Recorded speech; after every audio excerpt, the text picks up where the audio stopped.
کہ بھائیو قرآن پاک میں ایک آیت ایسی ہے کہ جو آج کے دور میں اس کا ترجمہ اور تفسیر جو ہے وہ اہل سنت اور اہل تشیع کے درمیان کنٹراورشل ہو چکا ہے. تو میں چاہ رہا ہوں کہ آج حق کو بالکل واضح کر کے لوگوں کے سامنے پیش کروں تاکہ نہ تو اہل سنت دو نمبری کر سکیں اور نہ اہل تشیع. اور وہ ہے سورہ الشورى کی آیت نمبر 23. اعوذ باللہ من الشیطان الرجیم بسم اللہ الرحمن الرحیم. قل لا اسألکم علیہ اجرا الا المودۃ فی القربى.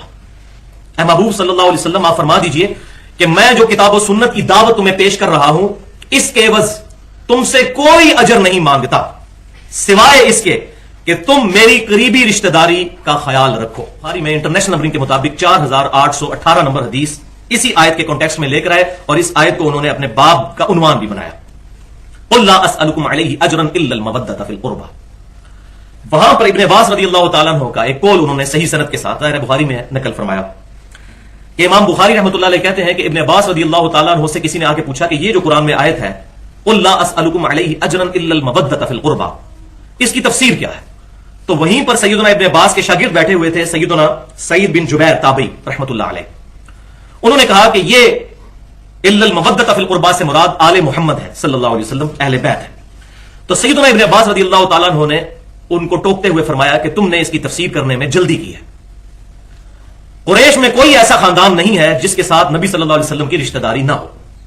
دراصل اس آیت کی تفسیر یہ ہے کہ نبی صلی اللہ علیہ وسلم کو یہ حکم دیا گیا کہ آپ صلی اللہ علیہ وسلم قریش سے یہ کہیں کہ چونکہ میں بنو ہاشم سے ہوں اور پیچھے بھی جا کر چین جو ہے وہ ملتی ہے قریش سے ہوں تو یہ جو دعوت و تبلیغ کا میں کام کر رہا ہوں اس پر تم مجھ پر مظالم ڈھا رہے ہو. میں کوئی اس کے عوض تم سے کوئی معاوضہ تو طلب نہیں کرتا لیکن کم از کم جو تمہاری اور میری رشتہ داری ہے اس رشتہ داری کا ہی خیال کرتے ہوئے میرے ساتھ حسن سلوک کرو.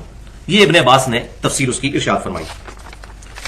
یہ تھی اس آیت کی تفسیر تعویل خاص کے اعتبار سے. لیکن یاد رکھیے قرآن پاک کی آیات جو ہیں یہ یونیورسل ہیں. یہ خاص موقع پر ضرور نازل ہوئی ہوتی ہیں لیکن ان کا حکم جو ہے وہ قیامت تک کے لیے ہوتا ہے. تعویل عام کے اعتبار سے واقعی اس آیت کی ایک تفسیر یہ بھی بنتی ہے جس پر اہل سنت اور اہل تشیع کے تمام بڑے علماء کا اتفاق ہے اور اپنی کتابوں میں فضائل اہل بیت والے کانٹیکسٹ میں یہ آیت کوٹ کرتے آئے ہیں کہ اس آیت سے اجتہاداً تعویل عام کے اعتبار سے اہل بیت کے فضائل بھی ثابت ہوتے ہیں. اور بات بھی لاجیکل ہے. وہ کیوں کہ بھائیو اگر نبی صلی اللہ علیہ وسلم کافروں کو یہ کہہ رہے ہیں اس آیت میں قل لا اسألکم علیہ اجرا الا المودۃ فی القربى اے نبی آپ فرما دیجئے ان کافروں سے کہ میں اس تبلیغ کے اجر میں تم سے کچھ نہیں مانگتا سوائے اس کے کہ میرے ساتھ جو تمہاری رشتہ داری ہے اس کے خیال رکھو. اگر نبی صلی اللہ علیہ وسلم کافروں سے یہ حق مانگ رہے ہیں کہ میری رشتہ داری کی وجہ سے مجھ سے حسن سلوک کرو تو بھائیو بدرجہ اولا رسول اللہ کی نسبت کی وجہ سے آپ صلی اللہ علیہ وسلم کے اہل بیت کے ساتھ حسن سلوک کرنا اس سے بھی زیادہ ضروری ہے.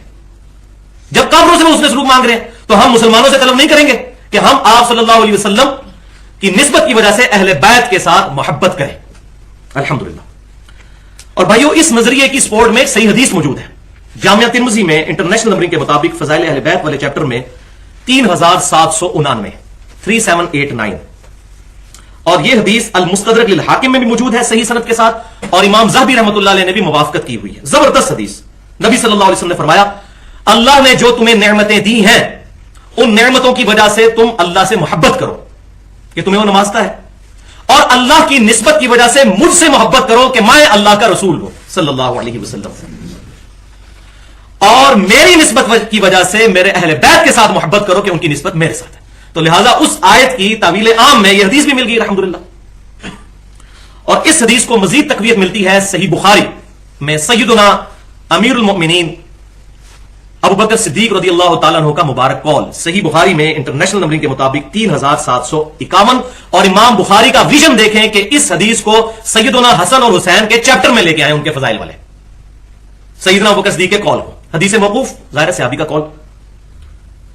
سیدنا ابو بکر نے فرمایا محمد صلی اللہ علیہ وسلم کی محبت کو محمد صلی اللہ علیہ وسلم کے اہل بیت کی محبت میں تلاش کرو. الحمدللہ. ان سے بڑا کس کا فتویٰ ہو سکتا ہے. اس آیت کی یہ تفسیر بھی طویل عام کے اعتبار سے یہ صحیح بخاری والی روایت اس کو سپورٹ کر رہی ہے. الحمدللہ ثم الحمدللہ. تو نبی صلی اللہ علیہ وسلم کی محبت تو ہمارے ایمان کا حصہ ہے. صحیح بخاری اور مسلم کی متفق علیہ حدیث ہے کتاب الایمان چیپٹر میں تم میں سے کوئی بھی اس وقت تک مؤمن ہی نہیں ہو سکتا جب تک کہ میں اسے اس کے ماں باپ اولاد سب لوگوں سے بڑھ کر عزیز نہ ہو جاؤں. اور سیدنا ابو بکر صدیق صحیح بخاری میں روایت ہم نے سن لی انہوں نے کہا کہ نبی صلی اللہ علیہ وسلم کی محبت کو اہل بیت کی محبت میں تلاش کرو. کسی مولوی کے فتوے کی ضرورت نہیں بھائیو. کسی مقبہ فکر کے فرقہ واریت پھیلانے والے مولوی کے فتوے کی ضرورت نہیں. سیدنا ابوبکر صدیق جو اس امت میں نبی صلی اللہ علیہ وسلم کے بعد سب سے افضل شخصیت ہے, ان کا فتویٰ میں الحمدللہ مل گیا. اب کسی مولوی کے سرٹیفکیٹ کی ضرورت نہیں ہے اہل بیت کی محبت کے اعتبار سے, الحمدللہ. لیکن مسئلہ یہ ہے بھائیوں کہ ہمارے انڈیا پاکستان کا کلچر اتنا برا ہے کہ یہاں کوئی شخص اگر کوئی اہل بیت کی بات کرنا شروع کر دے اس کو کہتے ہیں یہ تو شیعہ ہو گیا. اگر کوئی توحید کی بات کرنا شروع کر دے اس کو کہتے ہیں یہ وہابی ہو گیا. اگر کوئی صحابہ کی بات کرنے شروع کر دے اس کو کہتے ہیں یہ دیوبندی ہو گیا. اور اگر کوئی نبی صلی اللہ علیہ وسلم کی محبت کی بات کرے تو کہتے ہیں یہ بریلوی ہو گیا. یہ ایسے ٹوٹکے مولویوں نے اپنی روٹی چلانے کے لیے بنائے ہوئے ہیں کہ لوگوں کو اس طریقے سے حق بات سے دور کرتے ہیں. کوئی قرآن سے آیت پڑھ رہا ہے ایاک نعبد و ایاک نستعین, تو اس کو کہتے ہیں تو وہابیوں والی باتیں کر رہا ہے. اب یہ قرآن وہابیوں نے لکھا ہوا ہے, یہ قرآن و سنت کی بات ہو رہی ہے. اسی طریقے سے اگر میں بخاری مسلم سے فضائل اہل بیت پر اور بنو امیہ کی جو ظالم حکومت ہے اس کے اوپر بات کرتا ہوں تو پہلے بخاری مسلم کا رد کریں, میں اپنی طرف سے یہ باتیں کر رہا ہوں, معاذ اللہ استغفر اللہ. تو اس ایشو کو کل کرنے کے لیے اس امت میں اہل سنت کے بہت بڑے امام امام محمد بن ادریس شافعی رحمۃ اللہ علیہ المتوفى 204 ہجری, ان کے عربی کے شعر اس سارے ایشو کو کل کر دیتے ہیں, جو صحیح سند کے ساتھ تمام اسماء الرجال کی کتابوں میں موجود ہے. بلکہ امام ابن تیمیہ رحمۃ اللہ علیہ المتوفى 728 ہجری, ان کے شاگرد خاص حافظ ذہبی رحمۃ اللہ علیہ المتوفى 748 ہجری, انہوں نے اپنی تاریخ الاسلام میں ان اشعار کو نقل کیا ہے. ان اشعار کا ترجمہ کچھ یوں ہے عربی کے اشعار کہ اگر اہل بیت کی محبت کا نام رافضی ہونا ہے تو دنیا میرے رافضی ہونے پر گواہ ہو جائے. امام شافعی کہتے ہیں